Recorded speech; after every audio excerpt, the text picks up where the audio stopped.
Uno, dos, 1, 2, 3, 4. Interpretation, please.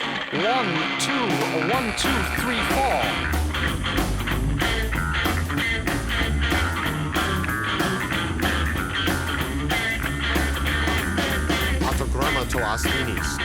Autographs for the sick, they want to touch you. Monogrammierter Lügendetektor. Sie möchte Monogram polygraph kits she wants to buy too. Elle avertisse tous les enfants des horreurs de She's warning all her children of the horrors of rock and roll. You're a bonfire lover counting dollars in the afterglow.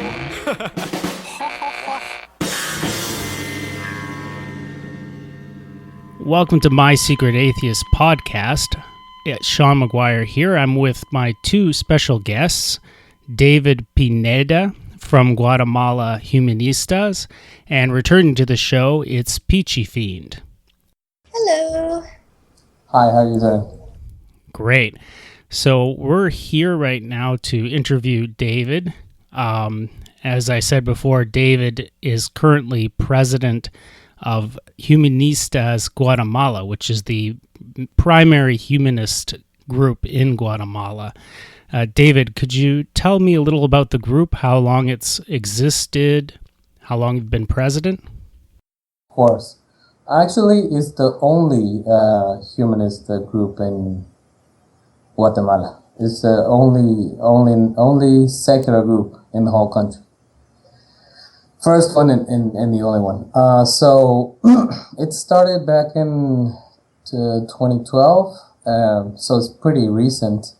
We started to get together with a couple of friends that we connected via internet, basically around a blog that one of the other people still has. It was a secular blog.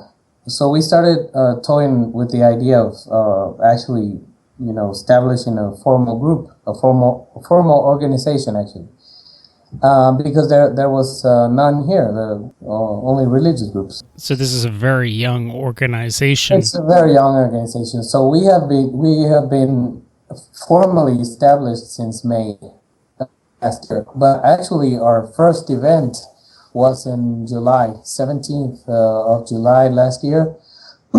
we did a fairly medium-sized. Well, it was huge for us, but you may call it medium-sized event, where we actually brought in Dan Barker from the Freedom from Religion Foundation.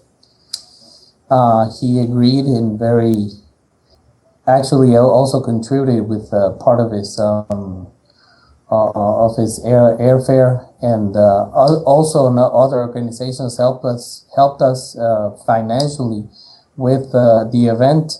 So we got an audience of more than 400 people, which in terms of this society, this country, is huge. It's like probably it would be in the thousands for you in Canada if you compare it. Yeah, actually, I remember hearing on, I think it was Free Thought Radio, Dan Barker, actually, he's fluent in Spanish, so I guess it makes sense. Yeah, that's one of the reasons that we approached him and chose him to be our keynote speaker, because he used to do a lot of preaching in Mexico, back when he was... Isn't that, it's kind of ironic, huh? It is. On the website, I saw that the schools are now putting religious education into their core learning. Is that true? Are they really doing that, or? No, not yet. In November of last year, there was this congressman that started talking about an initiative bill to make biblical reading obligatory, in every school, private and public. Wow. In what was it, July this year? He actually, legally, entered the bill into Congress. It was an event where he invited some people, for this thing. So we try to first I mean, not only our organization but a couple of others, LGBT rights organizations and women's rights organizations did a very small, probably around 80 to 90 people protest outside Congress, and we wanted to be inside Congress when this happened. We didn't really have a plan or to do something. We mostly just wanted to hear what it was all about, what they were saying. We actually got banned from Congress, which we are allowed to enter anytime. It's supposed to be the place of the people. That's outrageous. Yeah, it's illegal, and we actually denounced it to the Human Rights Office here in Guatemala. Not a lot has been done with it, but at least they took our complaint. But one of us, actually, Carlos Mendoza, he managed to get in out of sheer luck and a little bit of pushing, but he got in, and he got an opportunity when there was like a pause and nobody was at the microphone. So he came out to the podium and started actually giving out the reasons why we oppose the bill, which are, he started saying the legal reasons, the articles in the constitutions and other certain laws, which this bill would be against. So, and immediately people started calling him names, something like "Get out, Satan," and very. I think a very big problem is that people don't know really what atheism is, and I think that maybe they just need to learn. It was a very hostile crowd because it was mostly composed of evangelical pastors. So the country itself, though, we believe we had this discussion before. The country itself, in certain respects, is supposed to be secular, but I think you were telling me that something to do with the Constitution, the preamble to the Constitution itself does mention God at least once. Yeah, it does mention God. It's not like crystal clear that it's a secular country. Is not the separation is not very well established, you could say. But on the other hand, there's no established religion, so it's you can say it's mostly a matter of legal understanding that the country is secular. It's not, but sometimes it's up to interpretation. So, I mean, with this ejection, your organization has started a campaign to try and defeat this motion. First of all, we started a video campaign, a YouTube video campaign, where we started explaining the reasons why we oppose the bill. And those are not only legal. Mostly, actually, the strongest case you can make against such a law are in terms of discrimination.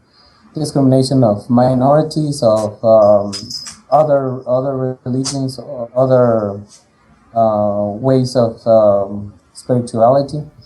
So we did a series of 3 videos where very short videos, around 4 to 5 minutes each, where we try to explain very clearly the reasons why. Those were, I think, very effective. But I actually saw one of them.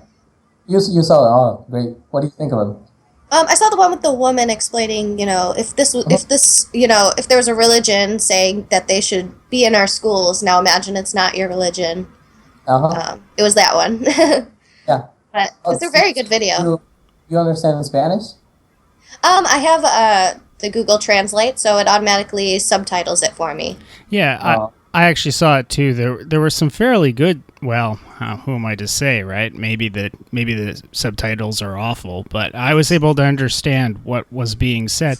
Where are these videos available? Are they available on the website? They're on the website, and they're on our YouTube channel.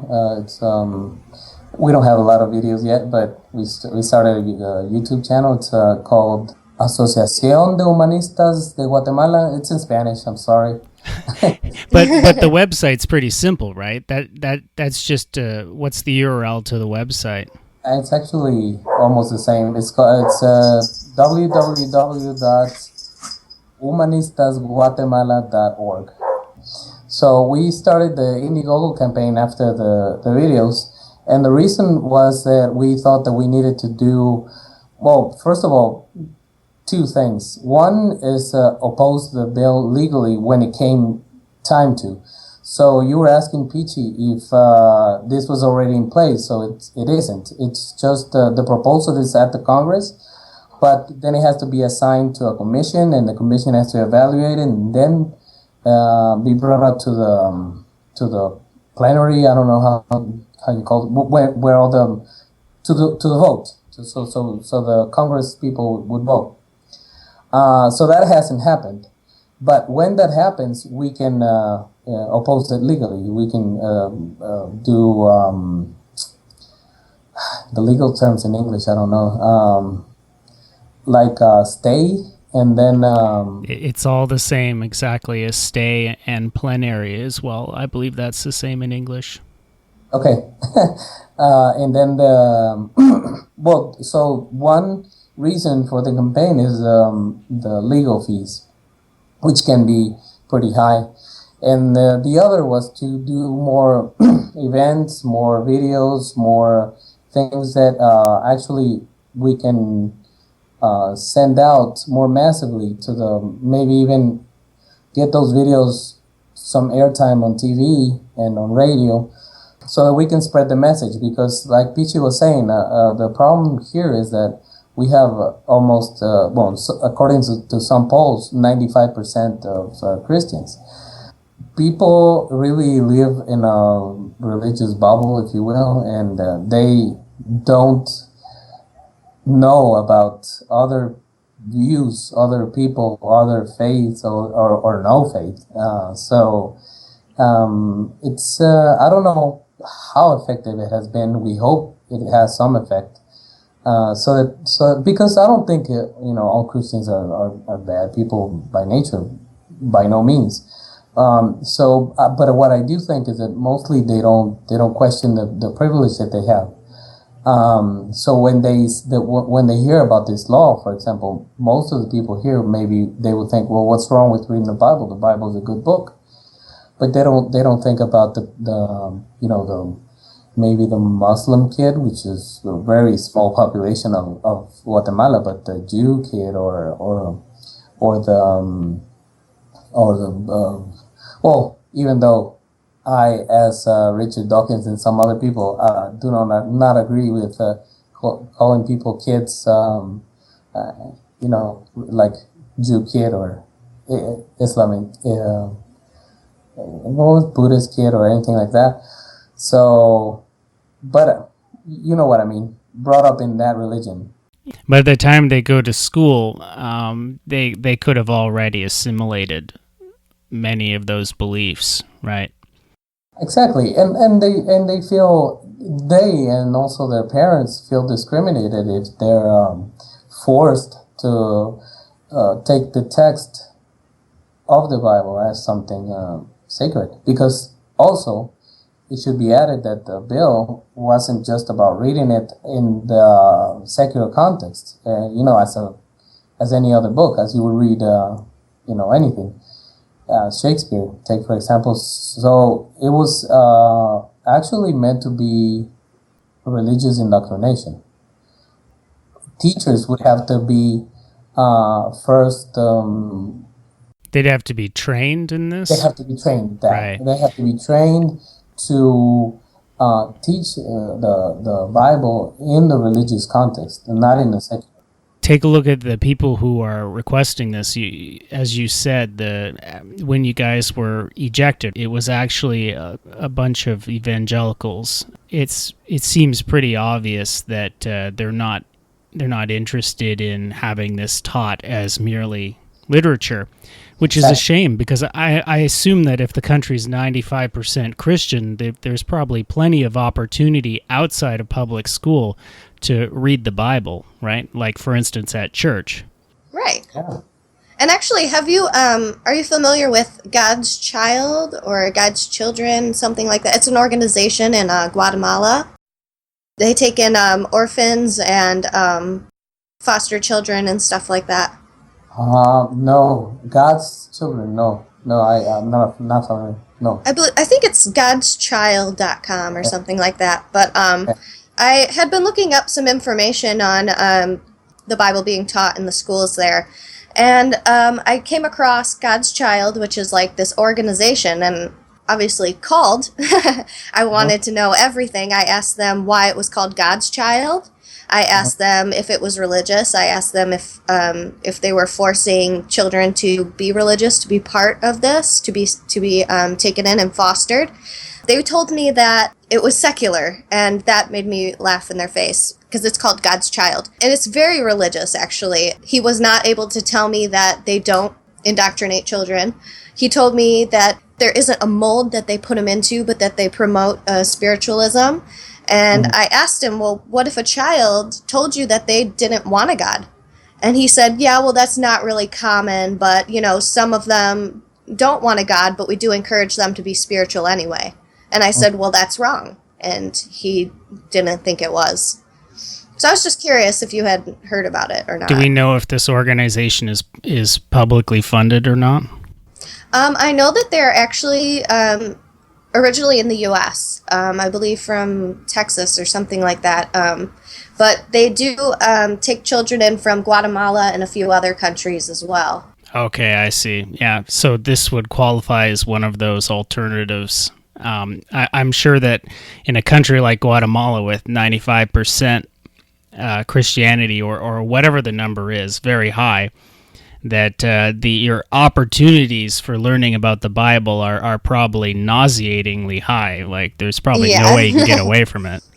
Yeah, and actually he did say that there are kids that on their own, these are orphans, kids who haven't really been indoctrinated, saying, no, I think this is kind of dumb, and they're still telling them, oh, well, you should be spiritual. Which I told him it was wrong to mess with kids, especially when they're so naive and so young and gullible, That's all the more reason not to be telling them what they should do and what they should believe. Yeah, exactly. So I think, so even though I don't know this organization in particular, I think that's one of the main topics here that people don't actually understand, or maybe they're just playing dumb, but what secular means, because I have seen schools that are supposed to be secular, or they call themselves secular, but actually they have a religion class, and so I'm like, what is that all about? It's not really secular. Not very secular. If you're secular, you don't have actually a class, and the religion class is not comprehensive religion, like history of religions or anything like that. It's mostly about the Bible, about Christianism.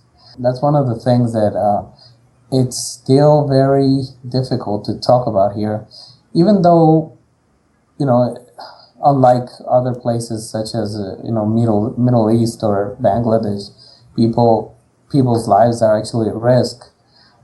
We don't feel all that at risk, even though it's a very dangerous country in terms of violence. But it's another type of violence, more like common criminality and stuff.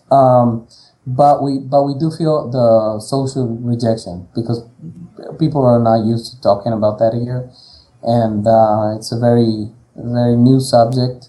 So, for example, one of the activities that we're doing right now, we have been doing it for the last 4 months. It's a book club,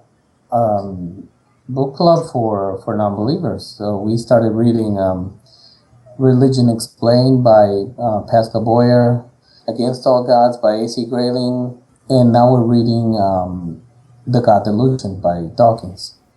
couple more, Christopher Hitchens' book, God is Not Great, and I can't remember the other ones. It's been a very interesting experience because for the first session, we had 72 people, which was record-breaking. Actually, we hardly fit the room because it's a small room. That was the first session, so it wasn't really, we weren't actually discussing a book. That was just to organize the group.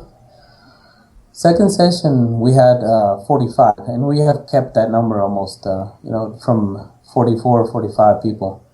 So it's a very high number. So we know that even though it's a small percentage of people, they're very interested in participating in our activities. So we are very encouraged by that.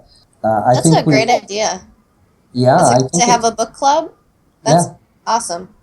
Yeah, it has never existed. This type of activities on this subject never existed even here in the country. So it's like people that were afraid or to come out are not really coming out. I don't know if they're coming out, but at least they're joining a group where we have no problem with anybody's faith or lack of it. What are some of the other objectives or goals of your organization?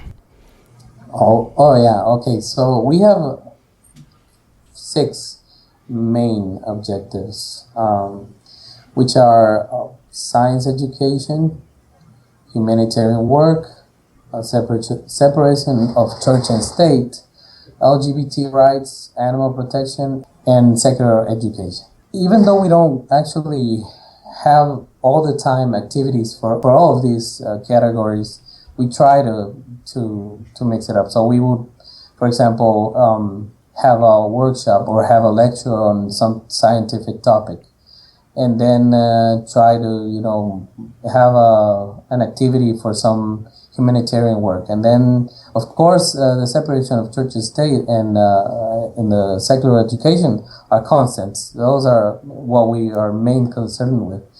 And then the LGBT rights, we also try to support every time we can. We have, for example, this year participated for the first time in the Gay Pride Parade, which was very welcomed by that community, and we felt very honored to be there. So it's like you said, we're a very young, very new organization, but we're trying to go step by step. That's it. That's excellent, and it's also excellent that you guys were in the Gay Pride Parade. I mean, maybe I have some preconceived notions, but I'm assuming that in a country like Guatemala, or even within, are you guys based in Guatemala City? Yeah, Guatemala City. Right, in Guatemala City, that probably there must be some sort of pushback to a gay pride parade there. Yeah, well, you see, there's a lot of discrimination and there's a lot of rejection with the society as a whole, but the parade itself. I've never participated. This was my first year. I actually have to confess I didn't even know it existed here, and at first I thought it was it was going to be a small thing, a couple of people, but it was actually pretty big, and it was great. You have all these people in drag, dresses, and some are transsexuals, and the whole variety. And it's fun. They have music. They're dancing, and the people watching the parade, the people on the streets, aren't actually very aggressive, or at least this time there were no incidents, none that I can see. So I think it really helps because people get to see something that they don't usually see. They actually, for what I could see, they were curious about it. They were like, what is this? It looks fun because, loud music, a lot of dancing, a lot of cheering. Do they have something like Carnival in Guatemala? Do you know what I mean? Like a carnival? Yeah. Okay. Yeah. Maybe I'm just confusing different cultures in South America, but in some country they'll have a big celebration. Oh, no, we don't. No, there's No. nothing like that. No, so this was the closest thing to like a Rio de Janeiro carnival. If you, That's actually good for them then. I mean, if they bring that kind of joy. yeah, it was really great. Like I said, it was fun. I loved being in it, and there wasn't a lot of aggressiveness. Yeah, but in the society as a whole, this is like a very bottled up society because we suffered civil war for many years. So this is not a very opened up society where people, say what they think out in the streets, because that used to be punishable by death, or you used to disappear if you did that, a couple decades ago. So this is a society that mostly is quiet about things, like hates in quiet, if you know what I mean. So it's not that because people aren't saying things out in the streets that there's no discrimination. The discrimination is pretty high, especially for the LGBT community and also for non-believers.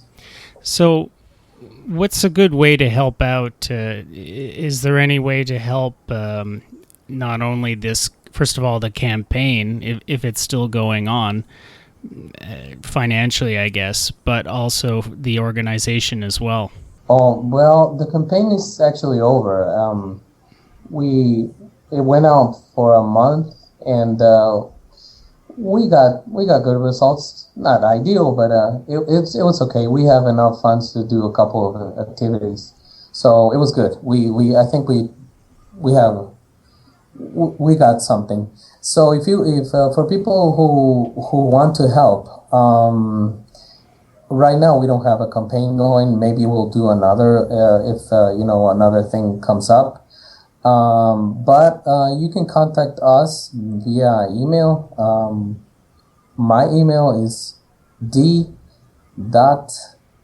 I'm gonna have to spell that. It's PINEDA at humanistasguatemala.org. That's Humanistas Guatemala with an H, like humanists.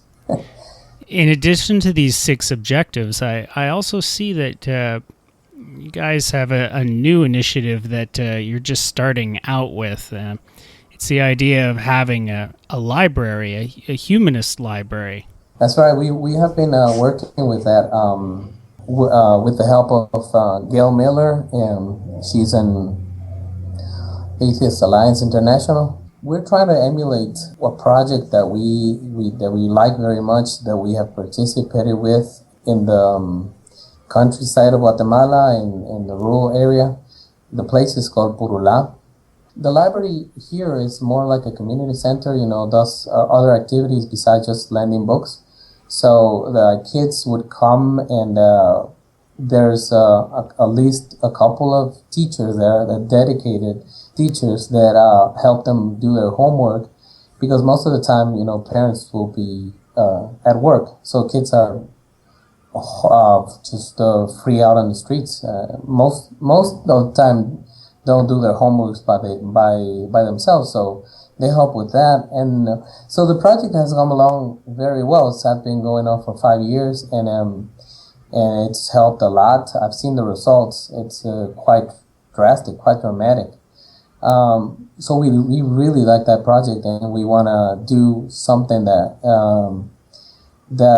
is like that, except we will do it here in the cities, in the marginal areas of the city. But it's very interesting because it's education, but at the same time it's trying to help kids stay away from bad influences and the gangs, for example, which is a big problem here in Guatemala. And because of the community center aspect, you have teachers over there, or just even guides to help people out. You can sort of give them that space that maybe they don't get at school, especially if this bill passes. Hopefully it won't, where they have a free and open inquiry. So they'll be exposed to ideas like modern science, Exactly. Yeah, exactly. technology, not simply the Bible by rote or what have you. So they'll be taught to think for themselves. Rather, so it'd be I guess it'd be sort of the opposite of the group that PeachyFiend brought up there. Exactly. Yeah, it actually helps complement their education a lot because you can do a lot with science and also with humanist values, which aren't taught in regular schools. So where are you at right now with that library? So you know exactly what you want to emulate. Have you begun the campaign yet for that, or are you going to be waiting maybe a little while before you can maybe see what the situation is with this bill first? There are two separate things. So we will keep opposing this bill, and we're gonna hopefully stop it from passing. It may happen that it stays where it is, and it gets how do you say like Stuck? Put in a drawer, Yeah. and just forgotten about it. Maybe because one of the things that is relevant is that the congressman who proposed the bill didn't get reelected. We just had an election here last Sunday, and the guy was up for re-election, but he didn't get reelected. So he will be out of Congress by January 14th. Two things could happen. Either he's going to try to really pass it in these few months that he has left, which is probable, or maybe he'll give it to someone else so that even though he's out of Congress, someone else will keep pushing it. We don't know about that, but we'll keep our focus there. Anyway, the library is a separate thing, so we have made the plan.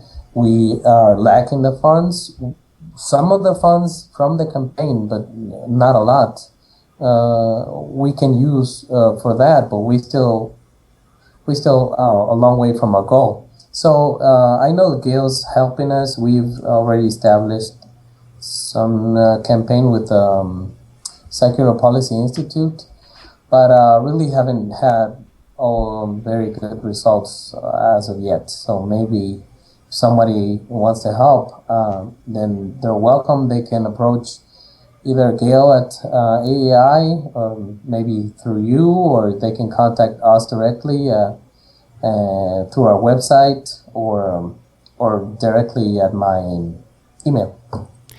Yeah, and actually at the end of this show, I can give Gail's contact information again. She was on episode 8, and she spoke about this library project back then. Mm-hmm. And so if anyone's interested in hearing more about that interview, you can just check out episode 8, and it includes contact information for Gail. Hey guys, it's Sean here in post-production. I just want to give you guys Gail's email address.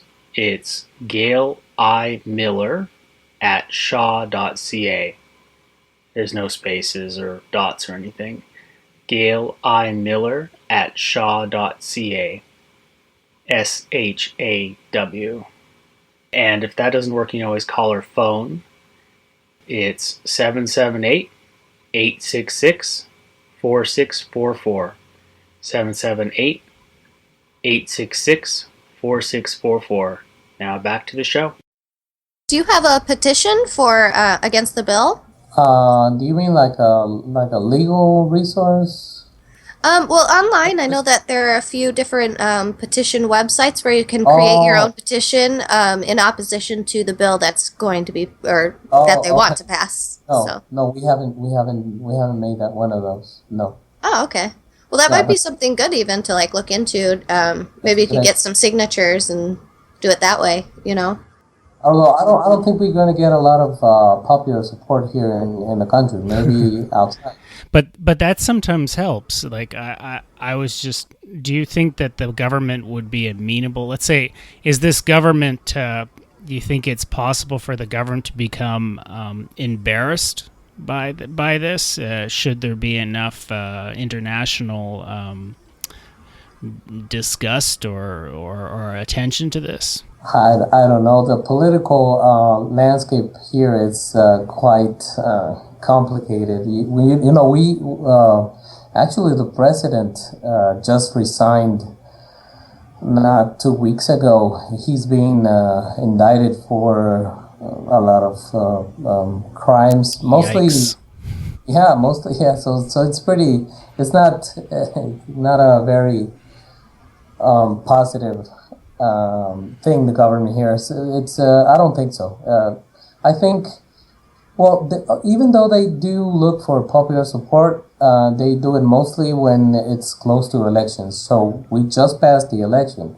So I don't think they're going to be worried about for the next 3 years. It sounds like really the best way to support the initiative for anybody would be to make any size donation or contact Gail, and I'll give the contact information and see what can be done. But yeah, mostly we're gonna have to fall to a legal battle to not let it pass. We'll see.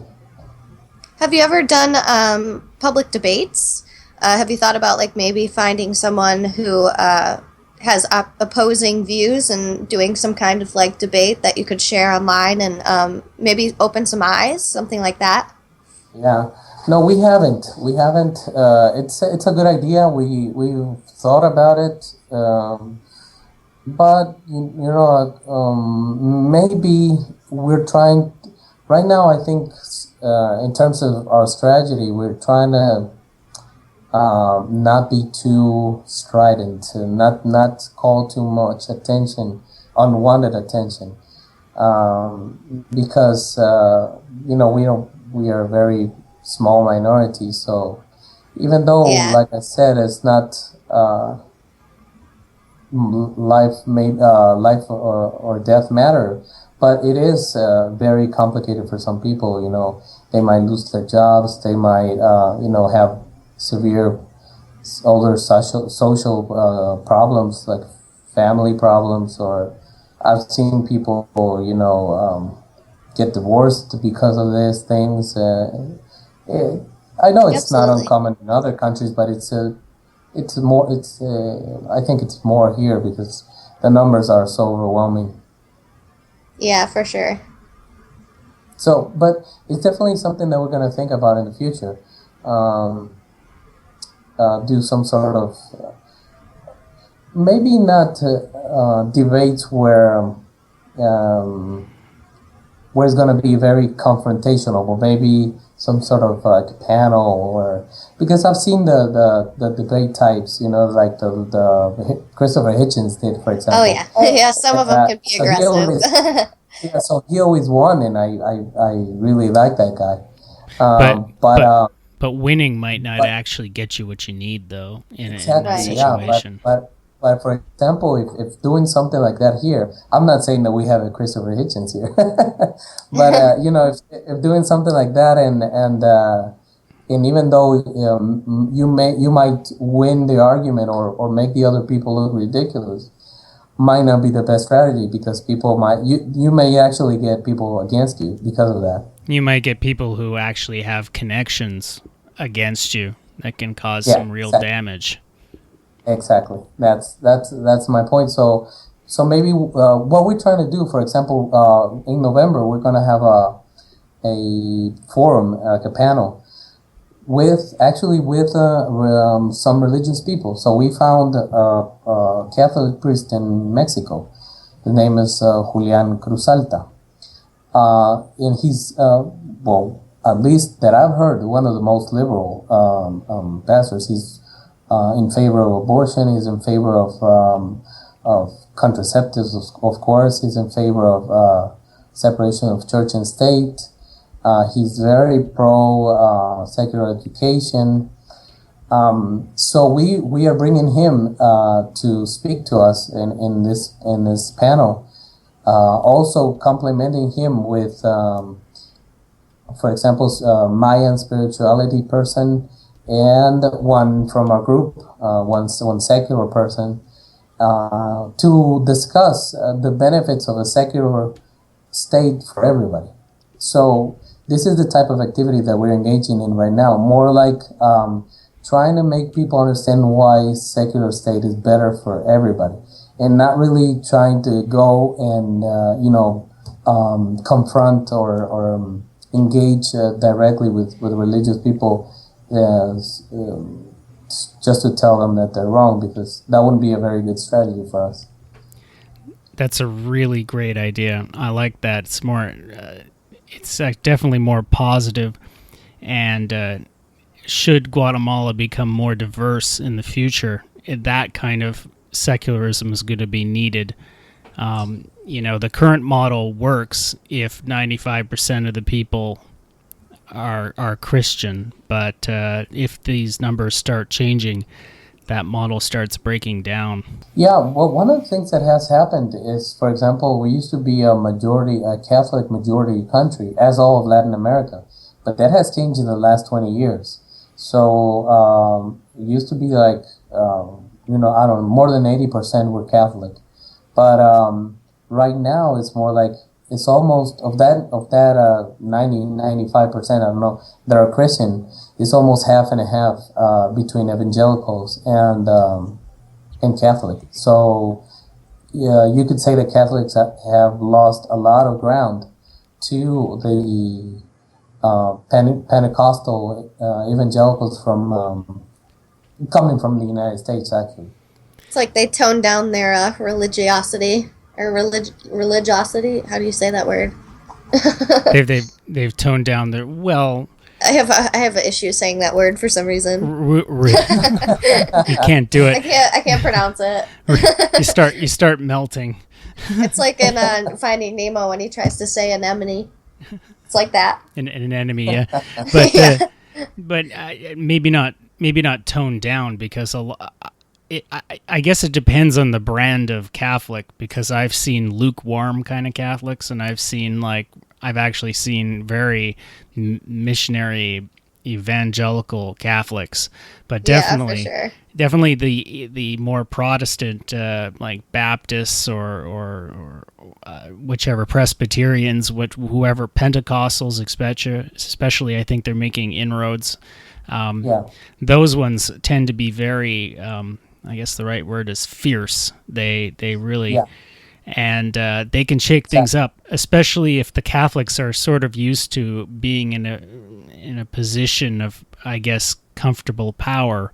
These other groups, they can challenge that, and it could be very good for the Catholics and the Protestants to embrace secularism that keeps their respective competitors out of control, I guess, of the government. Exactly. Yeah, that's what we're trying to do. We're trying to make especially Catholics understand that if they don't respect the separation of church and state, that they might be under an evangelical, for example, rule one day, and that wouldn't be good for them. So the same applies to the same can apply to like increasing Islamic populations in various countries. It's inevitable if the government doesn't have proper secularism, and then a minority is sort of downtrodden and beaten upon for decades, it can be very difficult to maintain your gracious composure, that's at least my point of view. Maybe it's kind of cynical, but it would be much better for the government to make the shift towards a truly secular separation of church and state now, before the division becomes too strong.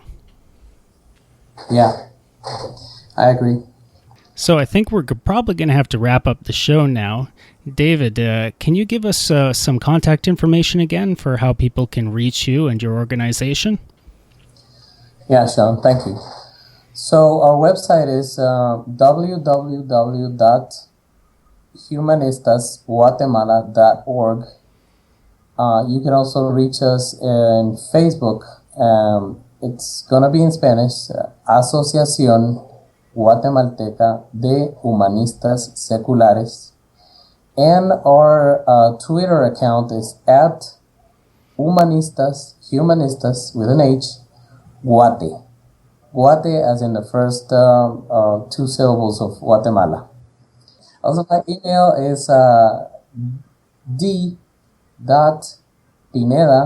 Pineda, at humanistasguatemala.org. Perfect. Thanks, David. Thanks so much, David, for being on the show. And also, PeachyFiend.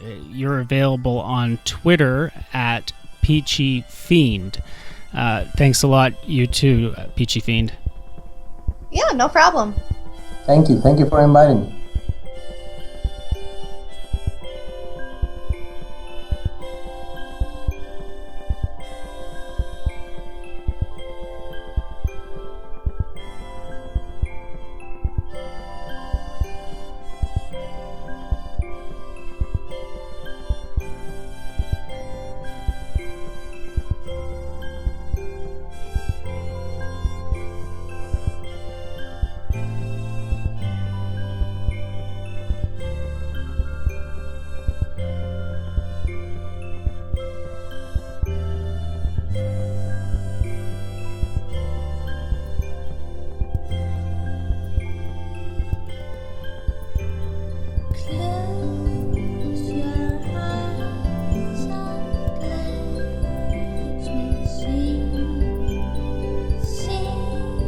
You